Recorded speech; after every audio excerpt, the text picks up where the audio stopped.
Alright, I got a brand new Sig Cross rifle here, and after some debate I decided to go with the Leupold. We got it's the VX-Freedom with the Creedmoor reticle. It's a 4x12x40, so it's a 1-inch tube, so I got some scope rings for that.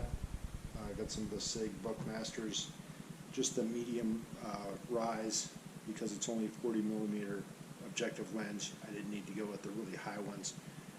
Didn't want to be, too high above the bore with the scope, so that's plenty big for that. So the bore height on this, I tried to measure it. I couldn't find the specs, but it looks to be almost exactly 1 inch from the center of the bore to the top of the rail. And then these rings, it's 0.94 inches from the top of the rail to the center of that. So we'll be right at about 1.5 inches over bore, which is just fine. So this scope here, it's got a little bit bigger or farther eye relief than some other hunting scopes. Normally it's about 3.5 to 4 inches, but this one here, it's more comfortable at about 4.5 inches. So you just want to grab the rifle and put it in your shoulder where you're normally going to shoot, and then just, well, again, here's the way I do it. So there might be some gun experts out there who do it differently, but for me, I just hold the rifle where it's comfortable, and then I just move the scope closer to my eye or farther away until I have a clear objective lens with no shadowing at all. So for me, that was right about probably about 4.5 inches.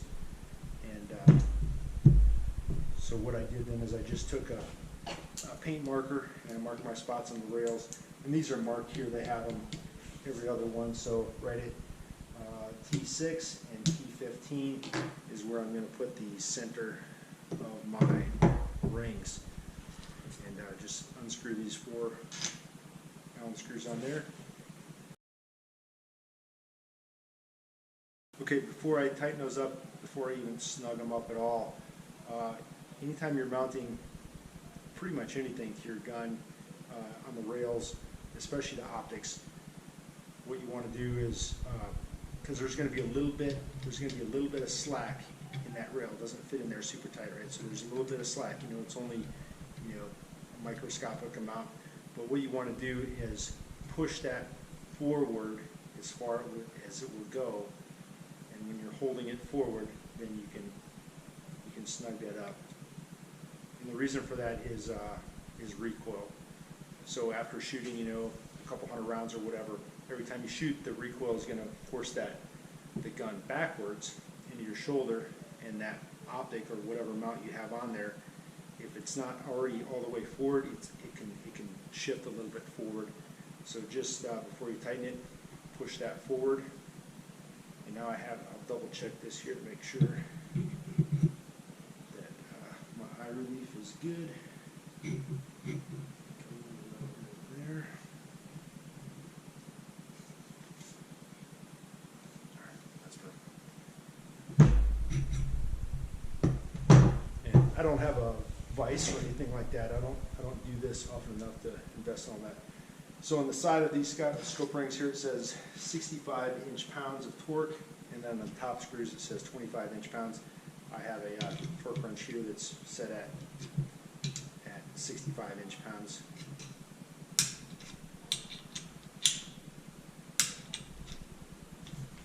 All right, so got that on there, and now we're just gonna set our scope in there in the approximate position. I'm not worried about the adjustment quite yet. And then I'm just going to put my little tops of the rings on here and screw these down. Now I don't have a 25 inch-pound torque wrench for this, but I've done this a number of times. And the most important thing though is to screw them down evenly, using the crisscross method, and make sure the gap is the same on both sides. You don't want to cinch it down really tight on one side and then have a 1/4 inch gap on the other. So we're just going to alternate crisscrossing, and then a little bit at a time until we get it nice and snug. And I know what 65 inch-pounds feels like, so I'm just going to do a little bit less than half of that to get the right torque on these. Okay, so I got these. They're not quite snug yet. I just took all the slack out of the screws. I have evenly spaced on each side, but I can still move the scope inside the rings, and that's important because I want to double check the eye relief again. And now we come into the crucial part of having it, level. And they do make little levels you can put on there, and I have one somewhere, but having done this a number of times, I just trust my own calibrated eye. So the gun itself is resting on this level table on the trigger guard here, so I know that the gun is level. So now I'm just going to make sure that the crosshairs are completely vertical and horizontal. And when you think you have it right, look away, and then double check it again. Also has some posts out there in the window that I'm assuming are straight up and down, so I do have alignment with that also. And that is, that's pretty good. Because if you're off even 1 degree, you'll notice that when, the first time you go to the range, that 1 degree off. Okay, now eye relief is correct. Scope is level, crosshairs are good. So now I'm very carefully going to just snug this down just a little bit, just to hold the scope in place.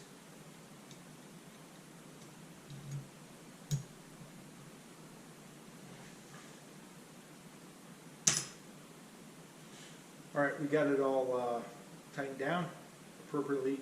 And some guys use some Loctite or different type of thread locking stuff on there.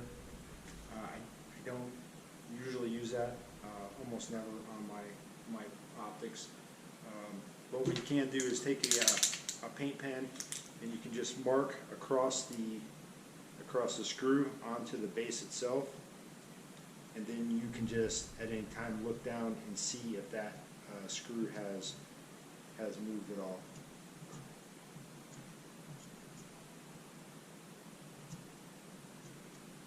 Okay, scope's on there, it's mounted, it's level, and proper eye relief. So now we can bore sight it. So this Sig Cross, so to fold the stock, just push in this button right here, and then just lift up a little bit, and it folds right over. And the stock has to be folded to insert or remove the bolt. It's just got a little detent there. Just push that, pull the bolt out. And for bore sighting, again, you want to have it in a level, steady position, and well, they're not level necessarily, but steady position, and you need to be able to look down through the bore. But with the comb on this, that was in the way of seeing the bore, so I just removed the comb. No big deal. You just take out 2 little pins, comb comes out, and now I can look down through the bore.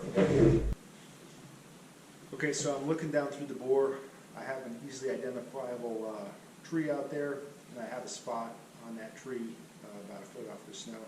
And it's out there a ways, it's about 100 yards out there. So you want to put the center of your bore as best you can on that spot, that easily identifiable spot. And if you can do it at the range that you're going to zero, that's going to be ideal. But you can do it inside a room. It just takes a little bit more math. I did mark a couple spots on the glass with a dry erase marker, and I put the one dot where the bore is, and then another spot 1.5 inches higher, just to get me close. But like I said, the farther out you can get, the better. So I got a tree out there about 100 yards away. The center of the bore is on that spot right now. So when I look through the scope without touching the gun, I see that my crosshairs are off about 2 feet to the left of that spot on that tree. So I need to move my crosshairs over to the right. So to do that, I'm going to turn the windage knob clockwise, which would be moving the strike of the bullet to the left, but it's moving the crosshairs to the right. So I'm going to hold the gun so it doesn't move at all, and just turn this until those crosshairs, so I can see the crosshairs now moving to the right as I'm turning the windage knob. And okay, double check my bore, and that is still in the same spot on the tree. And like I said, I looked through the bore, I'm about 1.5 feet off the snow, and the scope is only less than 1 foot, so I need to move those crosshairs up. So I'm going to turn the elevation knob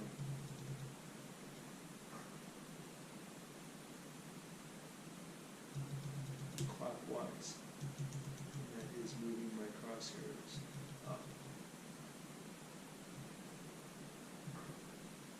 And this, you can skip this step, but your first shot when you go to 0, you're going to have to be close. You're going to have to be, you can start off at like 25 yards from the target. If you just throw a scope on there and go to the range at 100 yards or 200 yards, chances are you're not even going to be on the paper, so you're going to be wasting ammo. So I'm going to double check this again. Looking through the bore, I'm in that spot on the tree. Looking through my scope, I'm in the exact same spot. So now when I go to the range, I can start at 50 or even 100 yards, and I'm going to be on the paper. I'm going to be within 6 or 12 inches of the target, so I'll be able to get my zero back, or get my zero acquired quickly. All right, so that's how I mount a scope.